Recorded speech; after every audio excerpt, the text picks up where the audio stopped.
Gunbird. This time we're playing as Valnus, and this is the only run done on an ordinary difficulty setting.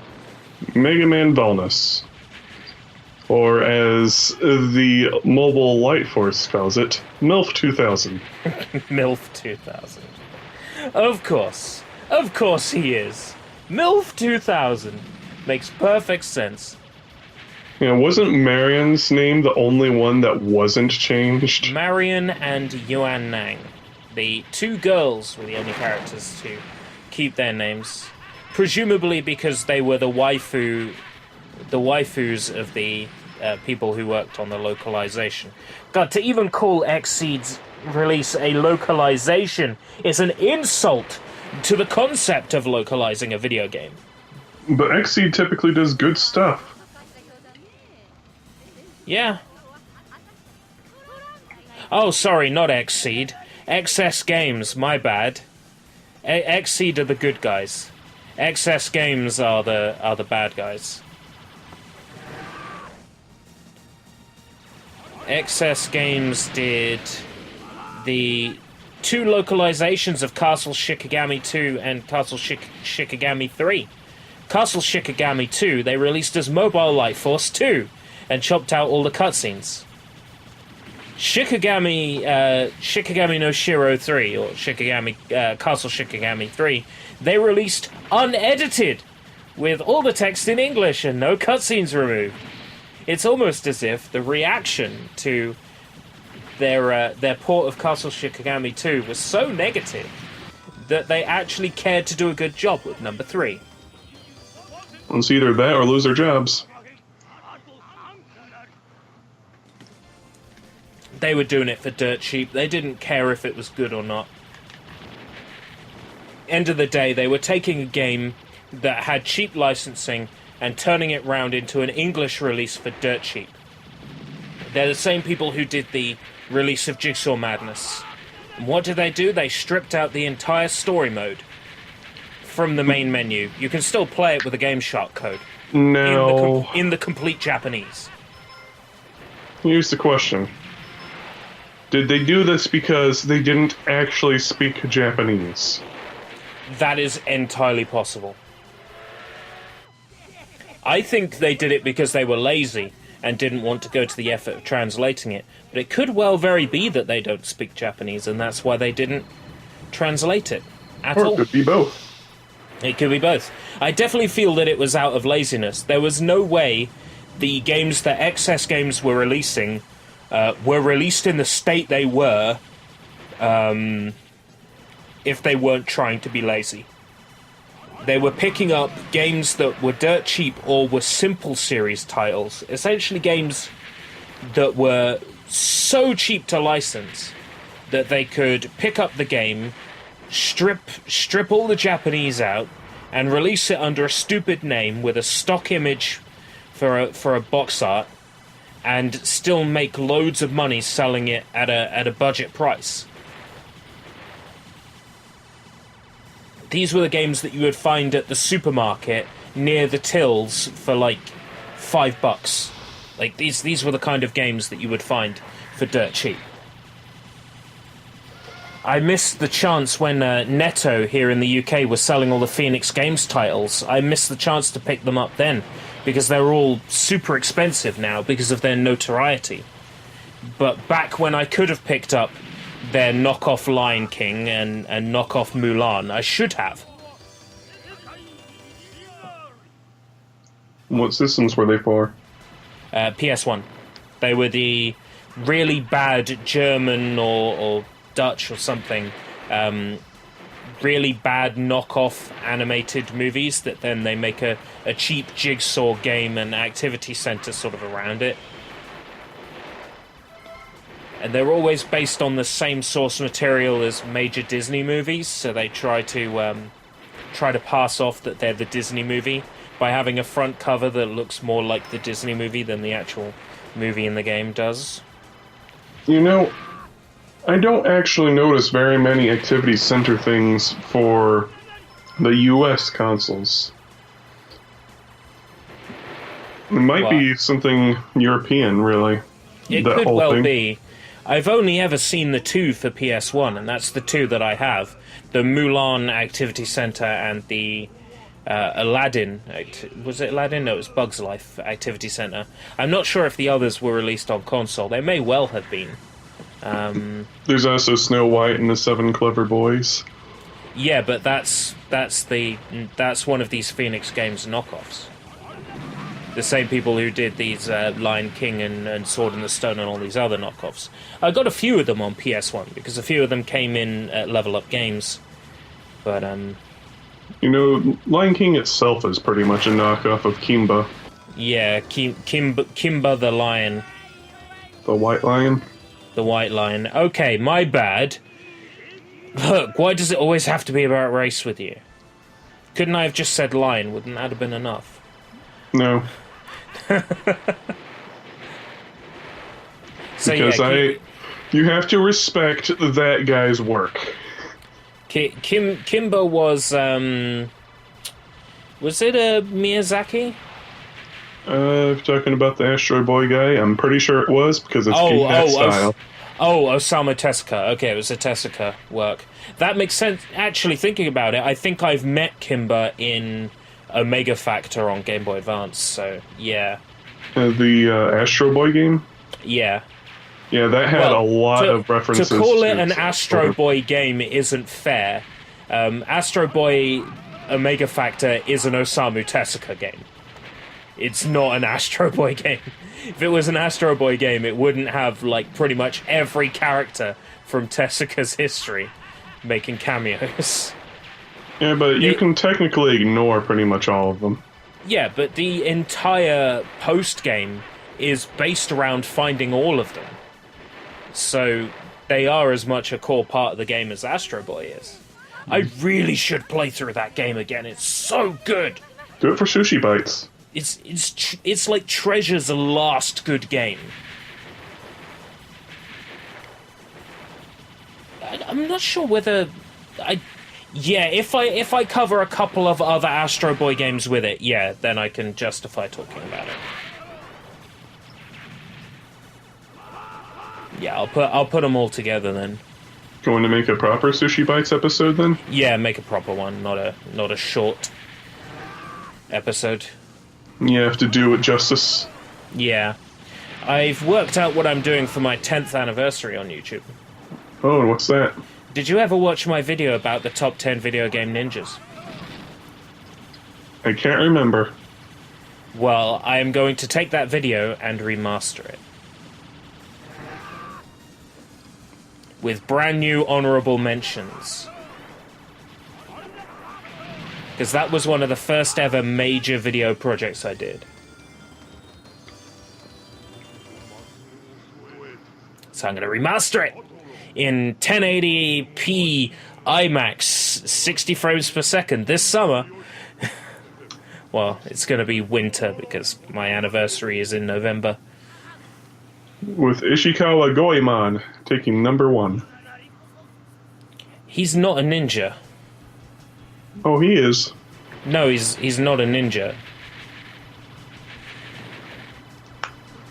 He is inside Samurai Warriors.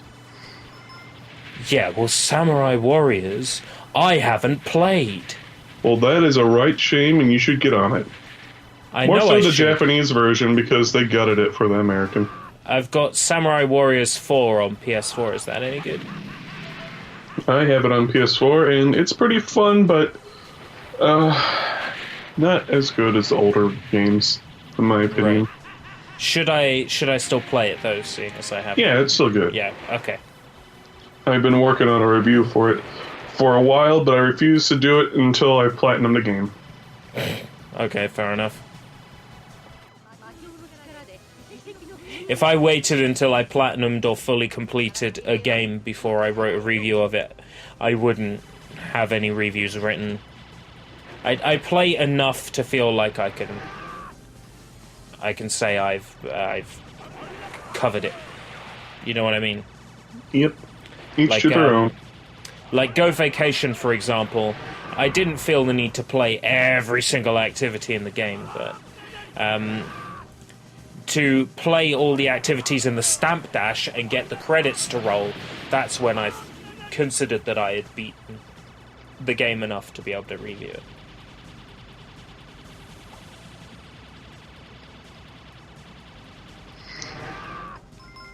It's continue time. I'm playing on a harder difficulty for this run. It's not so fair. I think I'm playing on normal. Is this arcade normal or console normal? Console normal. The console versions of this game, except for the PS2 Gunbird 1 and 2 Special Edition, the console versions have rebalanced difficulty, so they're not bullshit hard like they are in the arcade. Not coin guzzlers. They still are, just not anywhere near as bad. And all the things that would happen in the arcade where, say, two enemies' bullet patterns would combine and it would be impossible to dodge them, that doesn't happen in the console ports, because they rebalanced the shot patterns, so it didn't happen. Of course, you can still get hit by shots if you're shit at video games. Yeah, it reminds me of Ghosts and Goblins, because I played the arcade version on the PS2 collection. Uh-huh. Any idea if that's the same version on the Capcom Classics Collection 3 or whatever it is? On PS1 that's all Ghosts and Goblins. It's probably the same version. I don't know.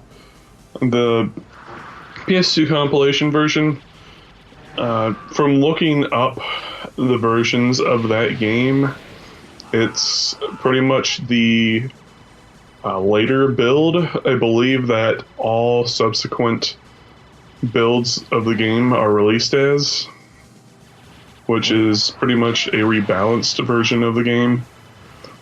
I'm not saying that it's not still utter BS to play. Well, of course it is. It's a Ghosts and Goblins game. I'm not going to beat around the bush. Yeah, but most Ghosts and Goblins games are actually doable. Of course. The first one is the only one that I don't find is really all that fun. Well, of course they're doable. Well, I was about to say they wouldn't release a game that's not doable, but many companies have done that in the past and continue to do so.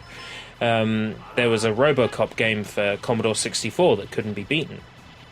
Mm-hmm. So what they did was they made the timer of the stage before it impossible. But if you use glitches or hacks to get past a staircase and beat the level within enough time, the next level is a whole garbled mess. They knew you'd never get there. Yep. There was a jump in one of the versions of Dennis, I think it might have been Super Nintendo, that was impossible, and they made the jump impossible so that you couldn't get to the unfinished ending. What's so hard about making an ending? I don't know. Ask that to the developers of Super Donkey Kong 99, who... Well, that's a bootleg. They have an excuse.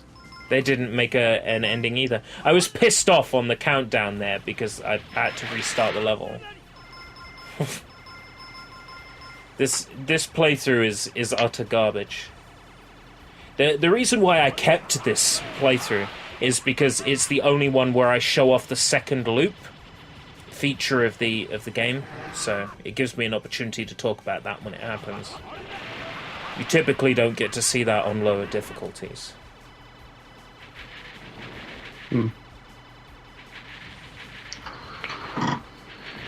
I picked Valnus for normal difficulty because his bullets do the most damage and they have the longest reach. Is there any downside to him? No, not particularly. Just his bullet pattern is really good, and the damage of his shots are really good. And yet most people play as Marion. Because she's cute. She's a waifu. Well, if you're like Jason Last, no, if you're like Ash, and you're into little anime girls, no comment, by the way, then you'd pick Marion.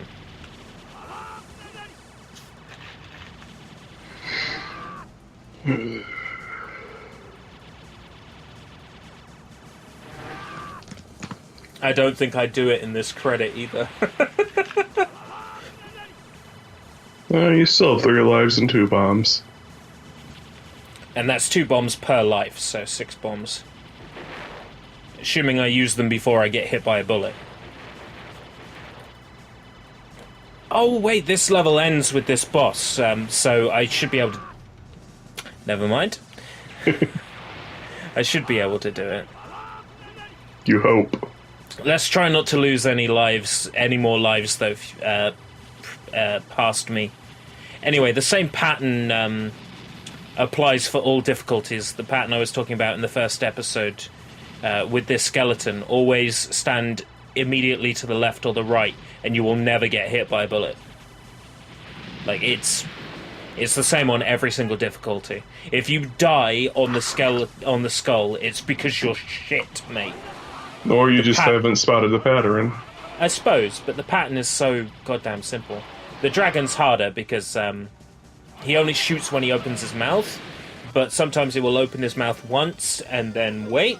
Other times he'll go mouth open, mouth open, mouth open, and all the bullets come flying, and then there's no hope at taking him over there.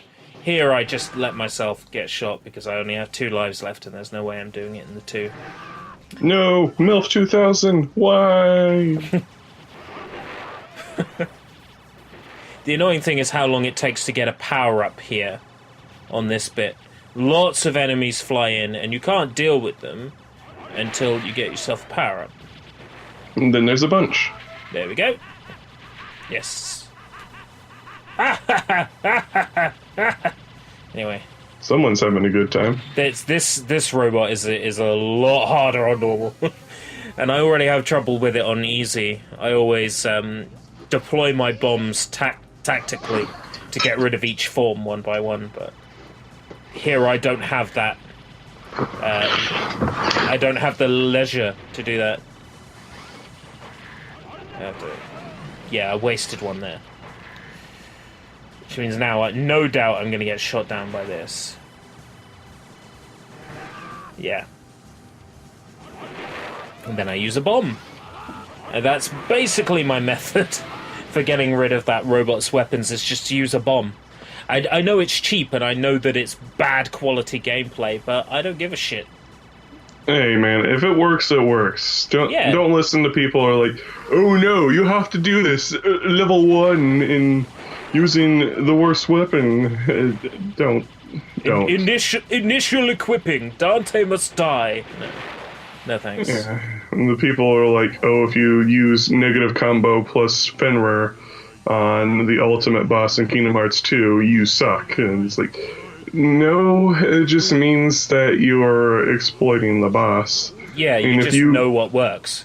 Yeah, if you really want to get good, wasting your life, your limited life, getting good at a boss that you don't need to get good at all, then you go ahead and do that, but I'm not. Yeah, all the more power to you.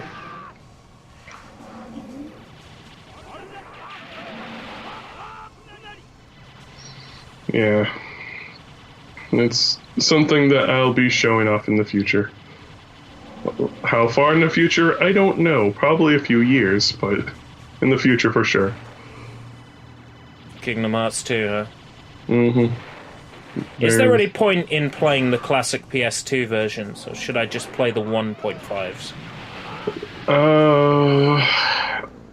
You can play the originals to appreciate the 1.5s more, but there are some changes, like... Well, I know that that Tarzan will be missing because of the whole copyright with Edgar Wright Burroughs. Does that mean the whole world is gone, or...? Obey the army. Make my country the strongest.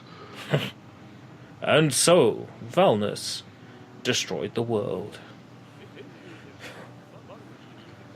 Anyways, Tarzan will be there. Oh, right, so Edgar Rice Burroughs' estate didn't quite strip him out. Nope. Fair dues. So this is what the second loop of the game is like, and this stage is A lot crazier. this stage, each 2-1 is exclusive to the game, so this 2-1 is exclusive. You can't get this stage normally, I think, but then again, I've seen this stage before. What the hell? Maybe it's different than I remember. No, I've definitely seen this stage before. So it must be Gunbird 2 that has the exclusive 2-1. I think it is.